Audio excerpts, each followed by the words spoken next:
we need to have better, stronger, deeper communications with our wife. And these are one things that we struggle. We try to do what needs to be done, yet where our fears and our anxieties get in the way. And it keeps us from stepping into that conversation that we need to have, those conversations that we want to have. And because of that, we don't get the discussions we want. We don't get the conversations, the deep soul building communication and relationship that we want from our wives. So how do you have better, deeper communications with your wife? We're going to be talking about that this week on episode 235 of The Relaxed Male. This is The Relaxed Male, a show that comes to you each week helping men to remove the nice guy from their life so they can actually live their life on their terms. Join the host, certified coach Brian Goodwin, as he helps men step out of their heads and become free from the thoughts that bind them. Hey man, hello and welcome to The Relaxed Male. I'm your host Brian, and I'm a certified men's coach who assists men who are just neck deep in the suffering of their lives. These men are those who are struggling with their relationships, trying to find a way to make their bride happy, yet there they are, still miserable and still don't have a happy wife. How do you make your wife happy?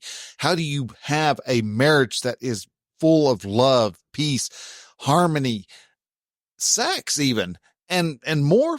Well, that's what we're talking about. That's what we're working with on in this particular podcast, is how do you have better connection? And part of the way that you have a better connection is not just the actions, but actually being present with your wife, being present with her. And you got to be able to have better, deeper communications.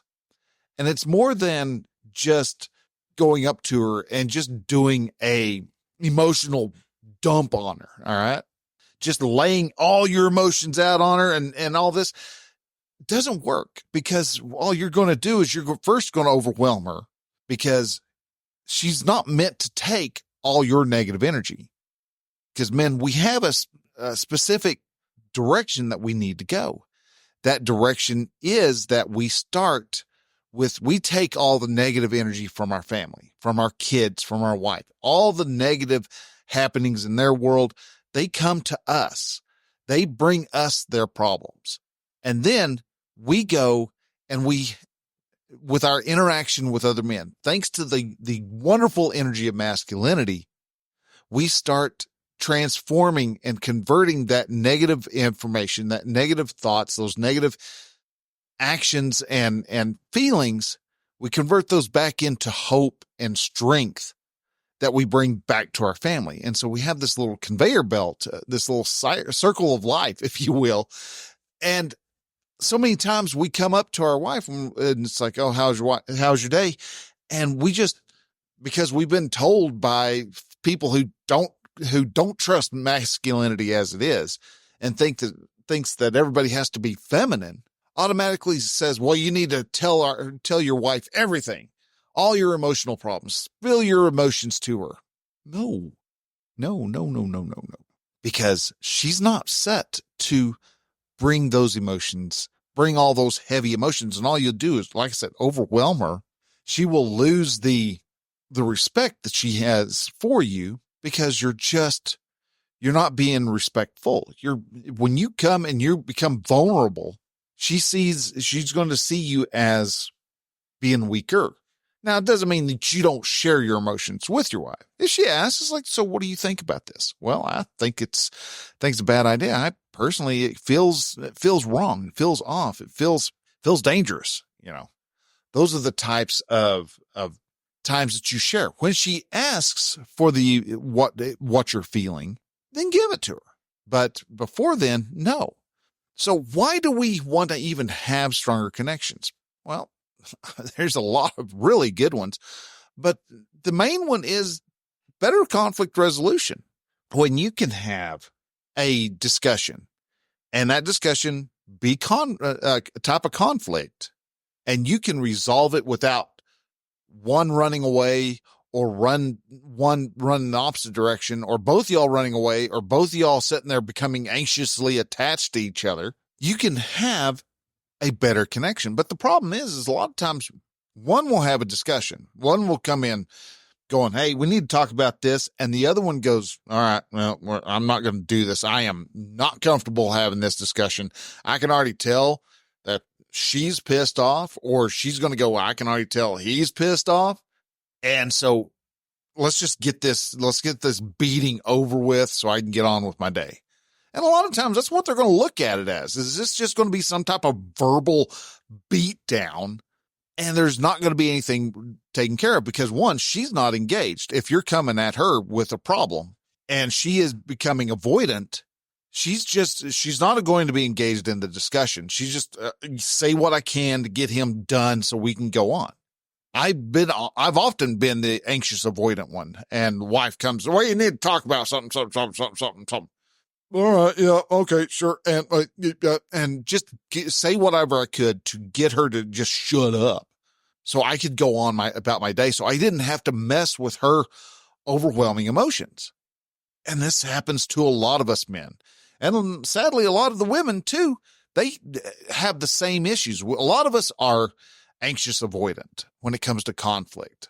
We avoid conflict at every possible way because, one, we weren't shown that conflict is actually good for a relationship.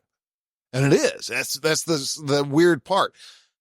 And when I say conflict, I'm not meaning like World War III type of conflict where we're just taking everything and just there's bodies everywhere. No, that's not what I'm talking about. Conflict is just a disagreement. If you disagree with maybe your wife is a Trump supporter and you're a Biden supporter and y'all are going at each other, well, you're going to have to figure out how to live with each other because one's going to always be in the other's face about, hey, our side's doing better. All right. Here in Oklahoma, there's a lot of houses divided bumper stickers because one's parent or one adult in the family is an OU supporter while the other one's an OSU supporter. And during Bedlam time, it's just, they divide up and they have good rivalry with each other. And you can have that. You can have a disagreement and become stronger and love your spouse more because of it. So you want better conflict resolution. You want to be able to have that conflict, fight it out, and at the end, be better for it. Because when you have stronger connection, you also have more trust. You're going to trust your wife a lot more. Your wife is going to trust you a lot more when y'all have the discussions, when y'all have the actual fights and the arguments. And it's not where you think it's a life and death discussion. It's not a life and death fight to the end. It is just, when are we going to pay this damn bill? We've got to get the car paid. We've got to get the house payment. So why are you buying an extra dress when we haven't paid for the house this month yet? That's an important discussion to have. And when you have more trust, when you have a strong ability to have conflict resolution, you actually develop more intimacy, which is what we all want. So you want better, stronger connections.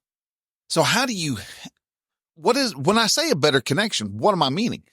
And how do you have that better connection? Well, a better connection is just the ability to be with your spouse, and you can actually say what's on your mind, and you're not going to run screaming for your man cave, or she's not going to go run out to her she shed, and y'all aren't just going to avoid each other because, I don't want to have that hard discussion. It's scary.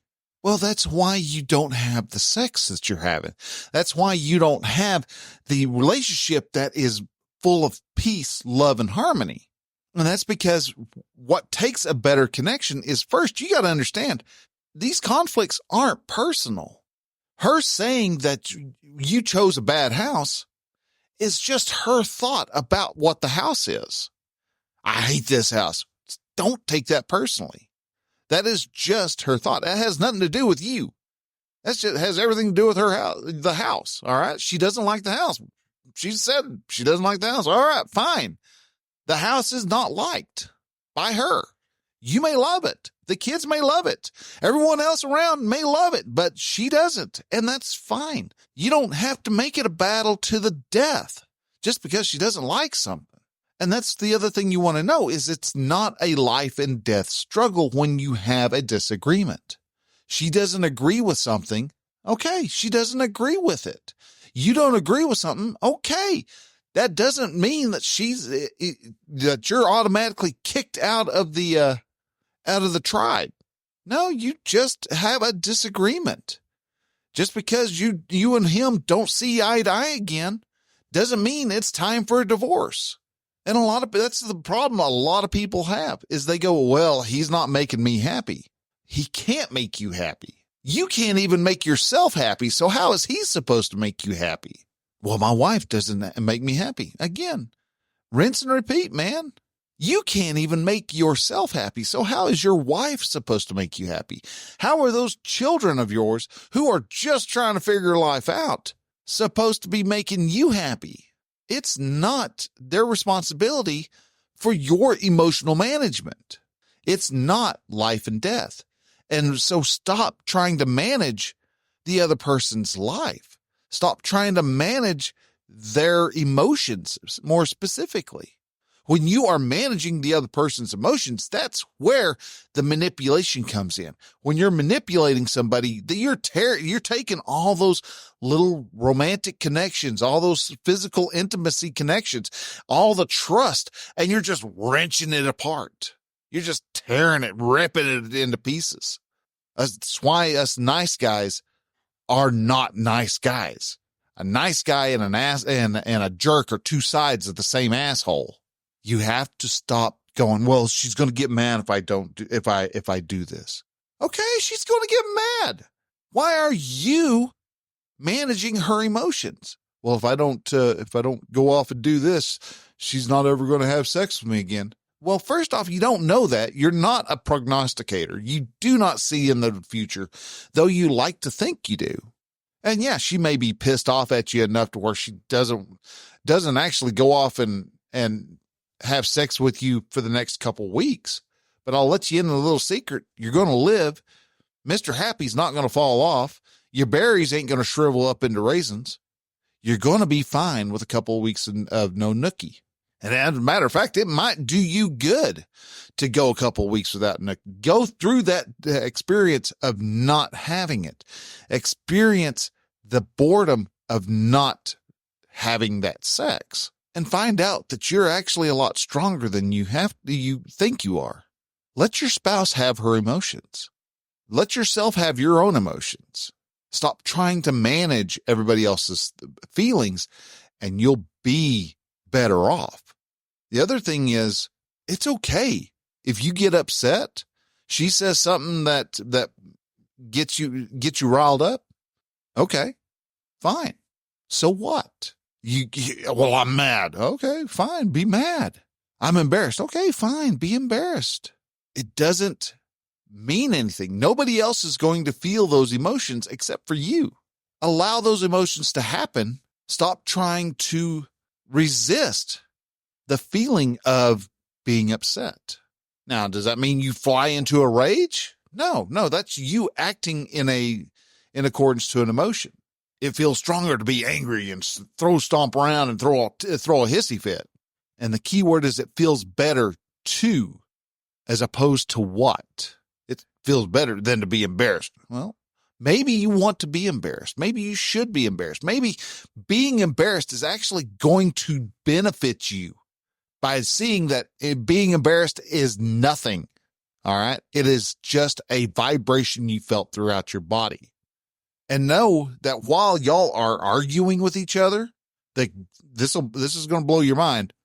You're just sharing thoughts. There's no truth in what you're sharing. You may state things as facts, but they're still just thoughts. You never pay the bills. What? You really think that never? Is that really, really true? Really? Really? Really? Have I never paid a bill? You're always wasting money. Well, really?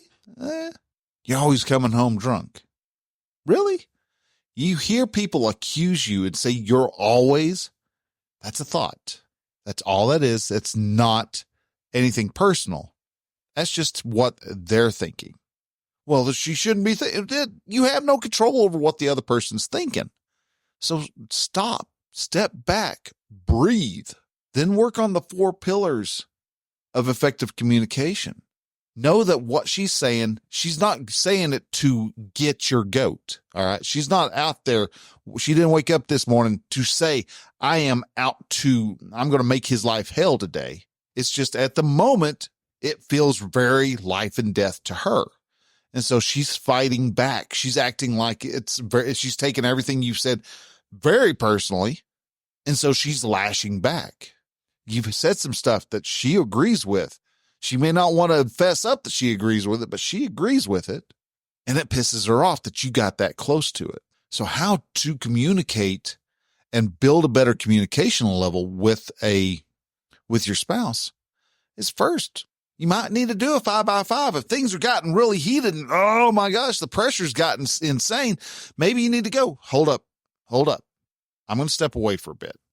Let's cool down and let's come back at this. That way you disengage the fight or flight, the fight part of the fight or flight, and you breathe. You engage your prefrontal cortex, the thinking part of your mind. Instead of trying to run around throwing emotions around, start trying to just throw actual intellectual thoughts around, not just the panic thoughts. Stop trying to be vulnerable with her. Because again, like I said before, being vulnerable doesn't help the situation. She's actually, she's a feminist or not, whether she realizes or not, she is actually looking to you for leadership. And when you're standing around going, oh, well, I don't know, if she's not looking to you for leadership, she's not respecting you. And so you've got to find a way of being able to build up the respect. You've lost a lot. You've taken so many withdrawals from the emotional bank that she doesn't have any faith in your credit. So you have to start rebuilding the credit with her. Start depositing trust and respect into the account.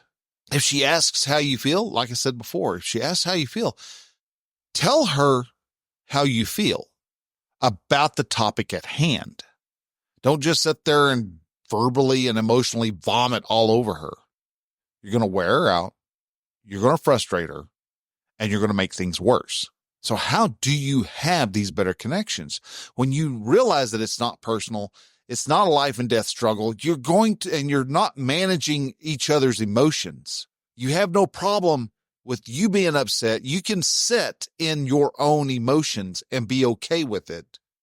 She can do whatever she wants to with hers. You can't control her emotions. You can control your emotions.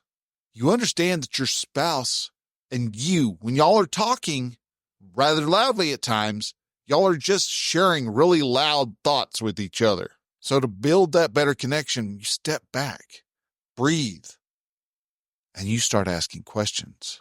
Understand before trying to be understood. Understand what it is about that circumstance that caused her to go into that reaction. Why is it that when you come up to the discussion, the first thing out of your mouth was, well, I'm feeling really frustrated with this. Well, what is your wife supposed to do with that? How is she supposed to, when you say I'm really frustrated, she should fall on your knees and give you a blowjob or something? I mean, come on, man. What is she supposed to do with the fact that you're frustrated? There's nothing she can do. So maybe the opening volley of a discussion isn't about you. Maybe it's the topic at hand. Maybe it's, hey, I wanted to see where we're standing on this budget. What is it that you think we need to do? How can I help you reach the goals that we want to have? How can you serve your wife? Ask those questions. Ask the questions. seek to understand her before anything. And then when you've come to understand what she's got, okay, fine. Now you can voice what you're wanting to say, and how she reacts to it's fine. But at least you now know why she blows the budget every week, or she is always hanging out with that one friend you really don't care for her to hang around with. Doesn't mean anything. It's just she's hanging out with a friend you don't like.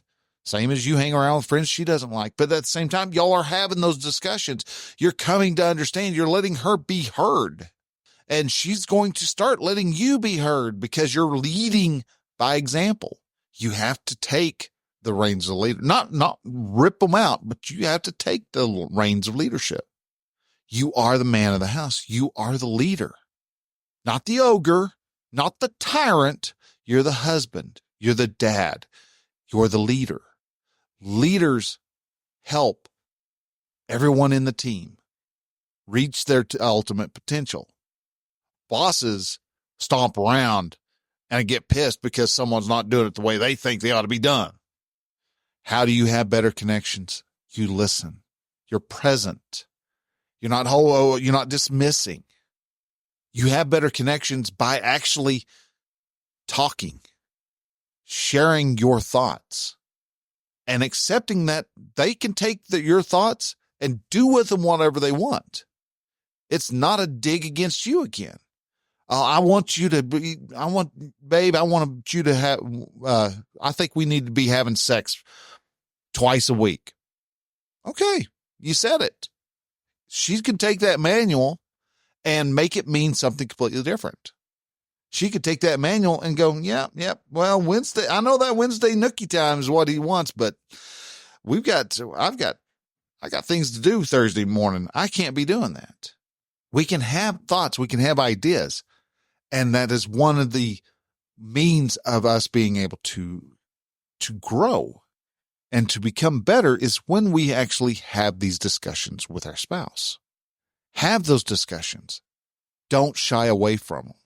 Keep yourself centered, present. Don't go flying off the hook because she said something ludicrous and something that caused you to feel embarrassed or ashamed or or shortened your temper in some way, because her thoughts are just vibrations formed by her throat and her mouth. She's vibrating the air at a range of frequencies, and you're taking those range of frequencies into your ear and you're turning those into whatever you want to make them mean.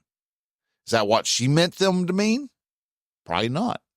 Especially if y'all are bashing each other back and forth against a common problem. You have to be able to talk and go through the process of having these discussions. And it's going to get messy. There's going to be times one of y'all is going to walk off and just be madder than a wet hen. And that's fine.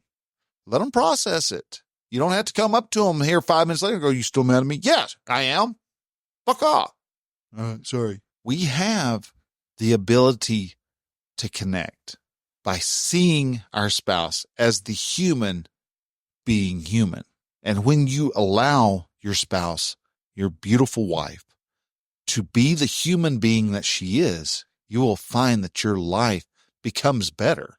You'll find out that your world is richer because you actually relaxed.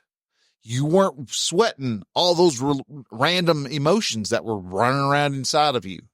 These are things that you can work on day in and day out. And if this is something you would love to be able to work on, do it. If you want to be able to get further down the road even faster, then you can take the next step.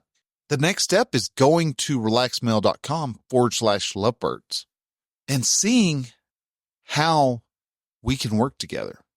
See that the relationship that you're in isn't life and death. It isn't falling apart. It isn't horrible. It is your thoughts of what the relationship is. Is the marriage really that bad? Don't know. That's just your thought about it. Is the marriage going to be stronger before it possible? I would think it is.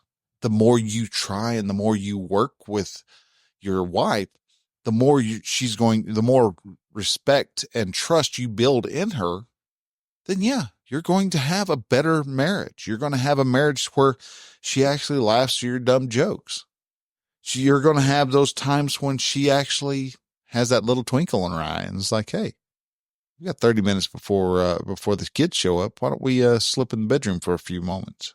These things happen. You find that inner peace within you as you work on yourself. When you work on yourself, you show everyone else the amazing abilities that are present. And from there, life becomes even better. And I invite you to come over and go to relaxedmale.com/lovebirds and see how we can work together and see how better your marriage can be after 3 short months. So come by, look, see, listen, hear, learn, grow, and see how your wife responds to you after 3 months of work. After that, maybe do another 3 months and things become a little better.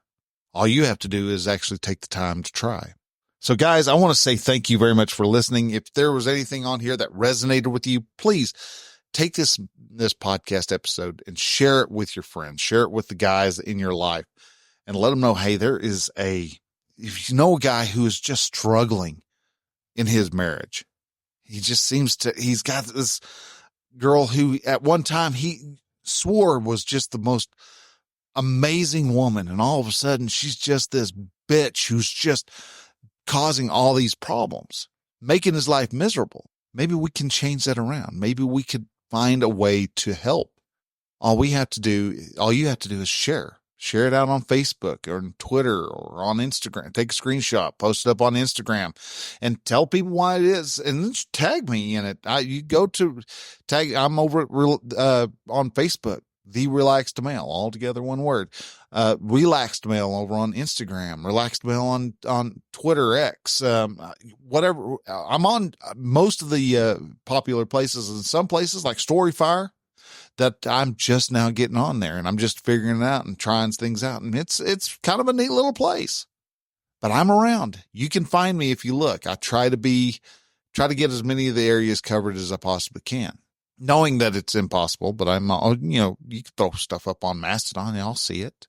So guys, with that, I want to say thank you. Y'all have an amazing week, and we will see y'all next Thursday because sorry, this last Thursday didn't happen because, well, we had our 4th of July celebration and was in Amarillo that whole time. And, I got home in time to pretty much just get ready to go to bed. And, we also had a problem with our car. So things are running a little rough at the moment, but I'm still showing up as I can and when I can. And, last week didn't happen. One of the few times I didn't quite get a podcast episode out, but that's okay because I am still here.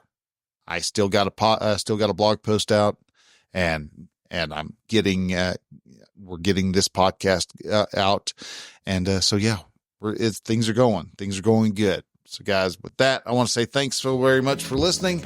And until next week, bye.